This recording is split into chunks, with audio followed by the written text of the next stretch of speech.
Hello students, last lecture में हमने stoichiometric defect के बारे में स्टडी किया था। आज हम नॉन स्टोक्योमेट्रिक डिफेक्ट के बारे में स्टडी करेंगे। सबसे पहले नॉन स्टोक्योमेट्रिक डिफेक्ट किसको बोलेंगे? तो जो डिफेक्ट में कैटायन टू एनायन रेशियो जो होता है वो डिस्टर्ब हो जाता है, यानी कि अलग अलग हो जाता है। कैटायन टू एनायन रेशियो जो अलग अलग हो तो उसको बोलते हैं नॉन स्टोक्योमेट्रिक डिफेक्ट। जैसे कि कैटायन 100 हो एंड एनायन 100 हो, अब दोनों में से एक एक निकल जाए तो दोनों 99 रहेंगे, यानी कि दोनों सेम रहेंगे, तो स्टोक्योमेट्री सेम रहेगी, जिसको बोलते हैं स्टोक्योमेट्रिक डिफेक्ट। लेकिन अभी हमको स्टडी करना है नॉन स्टोक्योमेट्रिक डिफेक्ट, जिसमें अगर एक कैटायन चला जाए और एनायन उतना ही रहे, या एक एनायन चला जाए कैटायन उतना ही रहे, यानी कि स्टोक्योमेट्री देखो तो चेंज हो गई, इसको बोलते हैं नॉन स्टोक्योमेट्रिक डिफेक्ट। यानी कि जिसमें cation to anion ratio will be disturb हो जाता है, जिसको बोलते हैं नॉन स्टोक्योमेट्रिक डिफेक्ट। इसमें एक खास बात याद रखनी है कि इलेक्ट्रिकल न्यूट्रलिटी मेंटेन रहती है, वो चेंज नहीं होती है। नॉन स्टोक्योमेट्रिक डिफेक्ट के दो टाइप है। फर्स्ट वाला टाइप है मेटल एक्सेस डिफेक्ट और दूसरा है मेटल डेफिशिएंसी डिफेक्ट। अब मेटल एक्सेस डिफेक्ट में दो टाइप के होते हैं, एक है एनायन वैकेंसी और दूसरा है कैटायन इंटरस्टिशियल। ये दोनों टाइप में क्या होता है वो अब हम स्टडी करेंगे। सबसे पहले एनायन वैकेंसी। एनायन वैकेंसी में एक हम एग्जांपल थ्रू ये देखते हैं।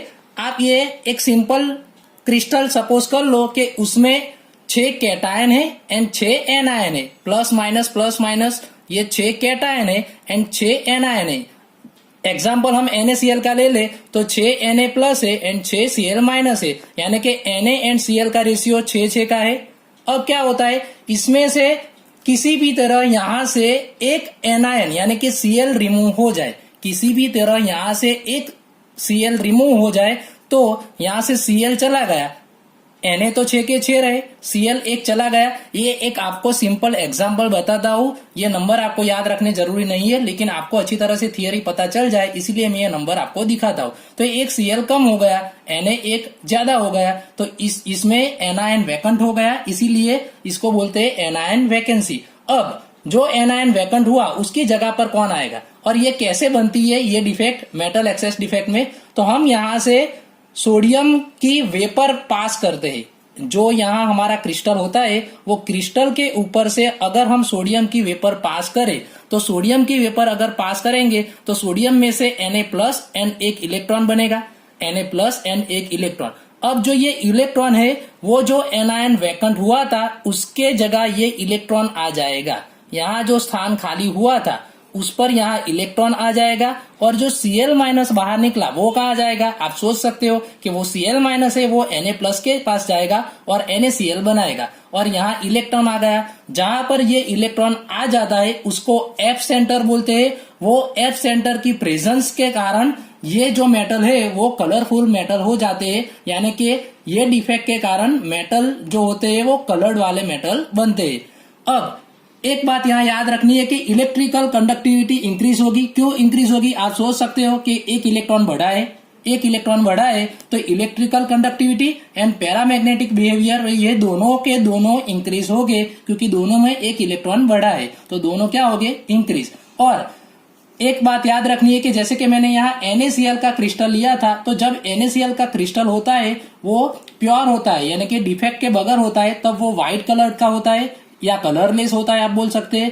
अब जब ये डिफेक्ट होती है, जैसे कि यहाँ डिफेक्ट हो गई, तो ये डिफेक्ट के कारण इसका कलर चेंज होता है। क्यों चेंज होता है? तो यहाँ F सेंटर प्रेजेंट होता है, वो F सेंटर की प्रेजेंट के कारण उसका कलर चेंज होता है। तो NaCl का कलर येलो होता है। ये कलर भी आपको एग्जाम में आते हैं। NaCl में अगर डिफेक्ट की प्रेजेंट हो तो कलर येलो बन जाता है। लिथियम क्लोराइड में अगर प्रेजेंट हो डिफेक्ट तो पिंक कलर का बन जाता है। KCl में अगर डिफेक्ट प्रेजेंट हो तो वायोलेट कलर का बन जाता है। तो ये एनायन वैकेंसी डिफेक्ट हो गई। दूसरी हम देखेंगे कैटायन इंटरस्टिशियल डिफेक्ट। इसमें एग्जाम्पल सबसे पहले आपको याद रखना है कि इसका एग्जाम्पल है जिंक ऑक्साइड का। तो जिंक ऑक्साइड में ऐसा ही मैं एक एग्जाम्पल यहाँ ड्रॉ करूंगा कि 6 जिंक Zn+2 के ले लूंगा, 1 2 3 4, बीच में O-2 के 6, दोनों के 6 एटम ले लूंगा, यानी कि जिंक ऑक्साइड का दोनों का अगर हम यहाँ स्टोक्योमेट्री देखें तो 6 जिंक है, 6 ऑक्सीजन है। अब जब डिफेक्ट होगी तो क्या होगा? तो यहाँ से कैटायन है वो कैटायन स्मॉल साइज का होता है, Zn+2 स्मॉल साइज का होता है, तो बीच में जो जगह होती है वहां जिंक चला जाता है। जिंक कहाँ चला जाता है? तो बीच में जहां जगह होती है वहां जिंक चला जाता है।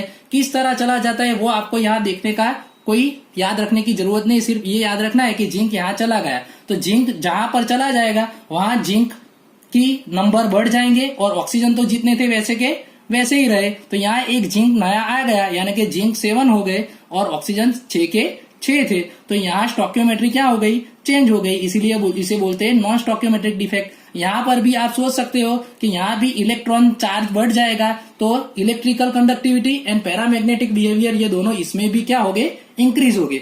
अब दूसरी डिफेक्ट है metal deficiency defect. Metal deficiency defect में आपको क्या याद रखना है? सबसे पहले ये याद रखना है कि ये उस मेटल में होते हैं जिसमें वेरिएबल वैलेंसी होती है। जैसे कि Fe में हमको मालूम है Fe+2 चार्ज वाला भी होता है, Fe+3 चार्ज वाला भी होता है, तो Fe+2 एंड +3 वेरिएबल वैलेंसी वाले होते हैं, इसमें ये डिफेक्ट दिखती है। ये डिफेक्ट की थियरी IMP नहीं है, लेकिन उसका एक एग्जाम्पल आपको पूछा था।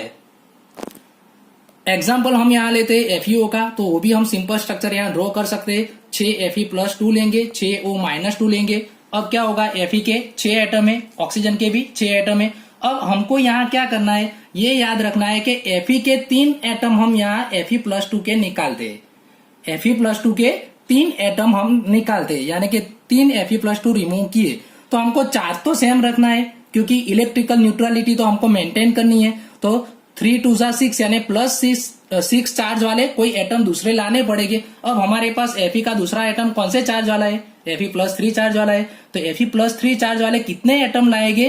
तो हमको 6+ चार्ज मिल जाएगा। तो अगर हम 2 एटम डाले तो Fe+2 प्लस 3 2 6 यानी Fe+6 हो गया।